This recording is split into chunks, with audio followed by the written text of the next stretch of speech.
Hey gang, what's up? Just Aaron right here at Question Period Canada. Today we're going to take a look at Pierre's monster caucus. It's huge, absolutely enormous. Poilievre's army is coming for the next election. These liberals don't know how to handle them. They're all so sharp.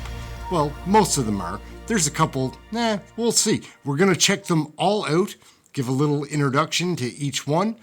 We're going to kick it off with Poilievre. He's the most entertaining one to watch. And then it just gets more entertaining and informative after that. This is a lot of fun. Let's go.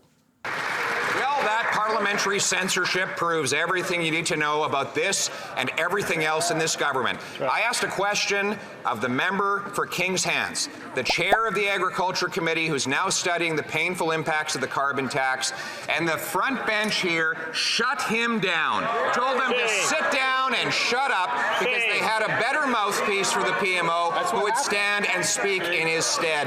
Mr. Speaker, the question is for the member for King's Hands, the chair of the Agriculture Committee. His committee studying how the carbon tax hurts farmers. Will he vote to spike the hike?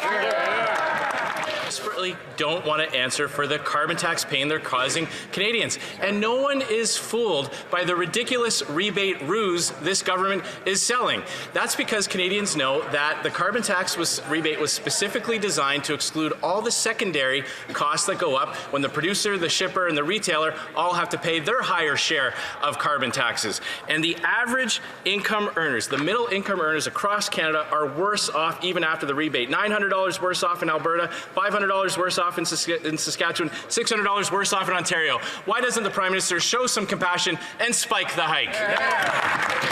So they said last year they were working on it.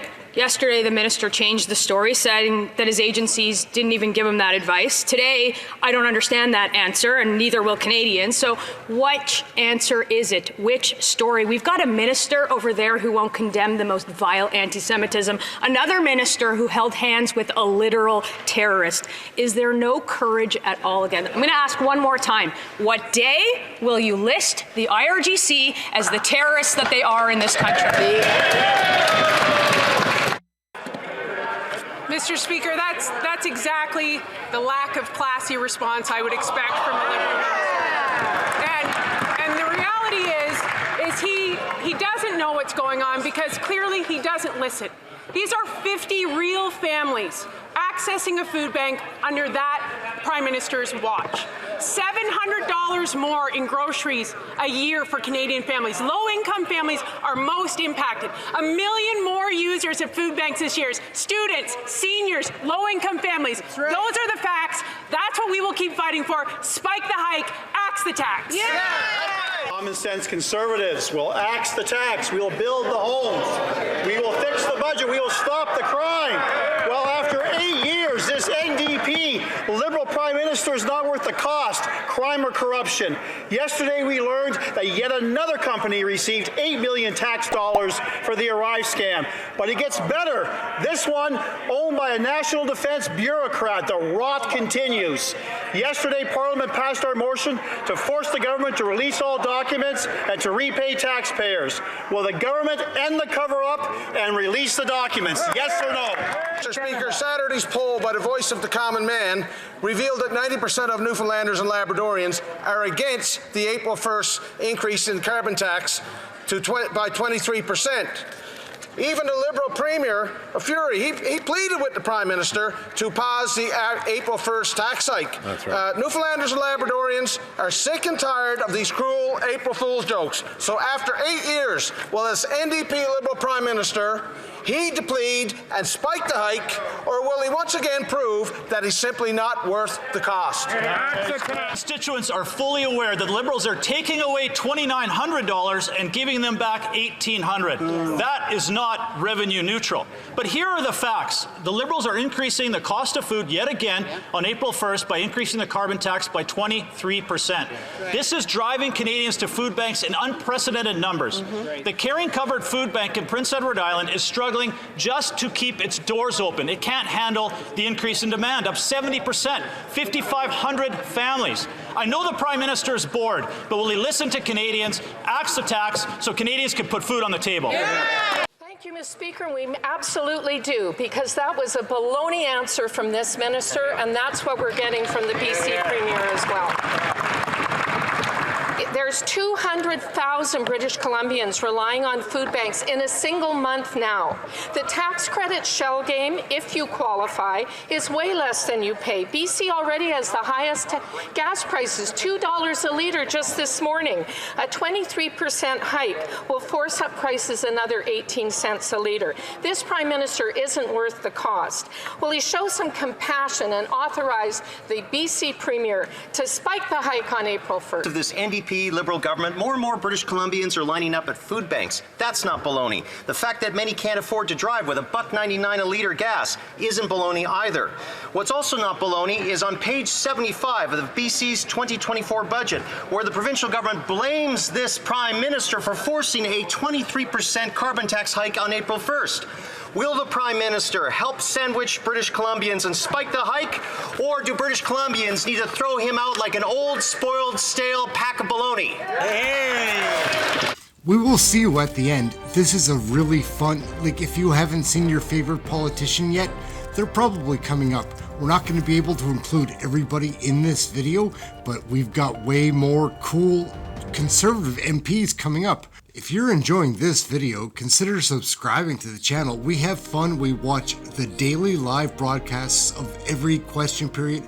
We cover a lot of other Canadian federal topics. On here, we do daily live broadcasts. It's a blast. And we make these other videos too. Sorry to interrupt. Back to the video. You know who this guy is? He's pretty damn sharp.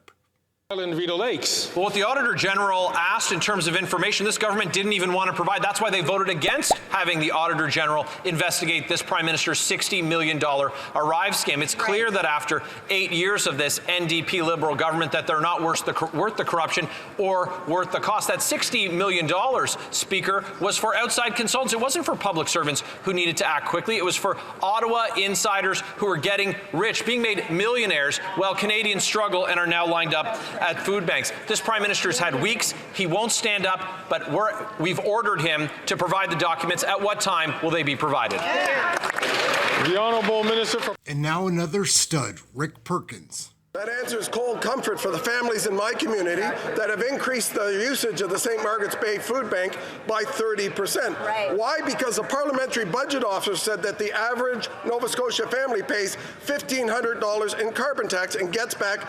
$963 of their own money. That's less, since you can't add, that's $537 in more taxes and fake rebates.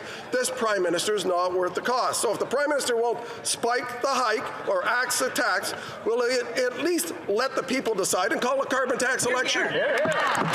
After 8 years, scandal runs rampant in the Liberal NDP government. We all know about ArriveCan, and now we know about another $5 million in fraudulent billing. To make matters worse, the billing is across 36 departments and dates back to 2018, pre-pandemic.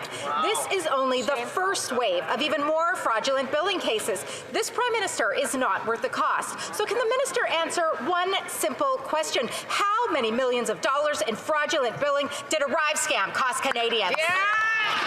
Except the Liberal schemes and spin jobs can't cover up the cruel fact that the cost of everything is up, and so are emissions, because the carbon tax is a cash grab and not an environmental plan. But the Parliamentary Budget Officer, he tells the truth. Unlike them, like most Canadians, Albertans will pay almost $1,000 more this year than they get back in fake rebates. So today, Conservatives will vote non-confidence in the costly coalition to axe the tax, build the homes, fix the budget, and stop the crime. But will this Prime Minister finally listen to the majority of Canadians and premiers, spike the hike today, or call carbon tax election so Canadians can decide and axe it themselves?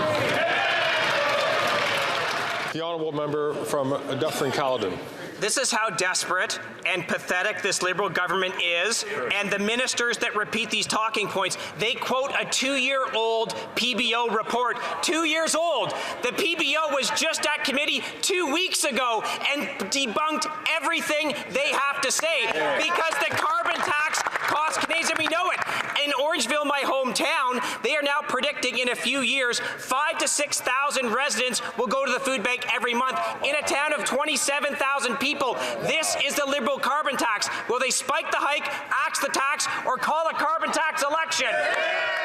From Alberta should be ashamed of himself. He's constantly ramming this Prime Minister's woke ideology down the throats of Albertans when he should be the voice of Alberta at the cabinet table. Why doesn't he stand with the majority of Albertans that say axe the tax and scrap this scam instead of standing with this corrupt Prime Minister? Just a simple question for him. Does he have his job references lined up? Because after the next election, him and this carbon tax scam will be gone. Clear is that the Liberals have a dysfunctional relationship with the truth. You see, Canadians pay more than they actually get back. And so for the average Albertan family, they pay $2,943. Meanwhile, they get back $2,032, which means ultimately they are $1,000 in the hole. That is how much they are having to remit to this government. That is how much this government is pickpocketing from them. Why is this government doing that to Canadians when they are already struggling to pay their bills, make ends meet, provide for their family? What they did do is bring in Bill C5 and 75 that allows these same criminals to quickly get bail and be out on the street, sometimes on the same day. As a result, small businesses across the country are not only dealing with the higher taxes like the carbon tax that the Liberals have brought forward, but now are having to pay for extra security to protect their businesses and their families from property theft, organized crime, extortion, shootings, arson. This is a new reality for businesses and families in Canada after 8 years of this Prime Minister. He's not the worst. He's not worth the cost, corruption, or crime, Mr. Speaker. When will it end?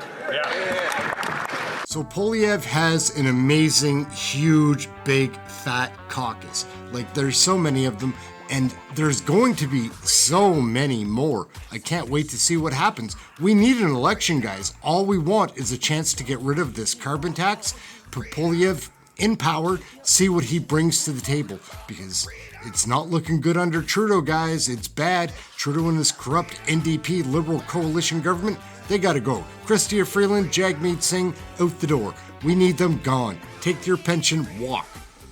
Like and subscribe. My name's Aaron. Question Period Canada. We have a great time. We cover all the daily live broadcasts of the question periods. Come check us out. We've got a fun community, great chat room. That's it, guys. We're getting gone. And remember to have something healthy to eat. Try to stay warm. We'll catch you next video. Thank you for watching.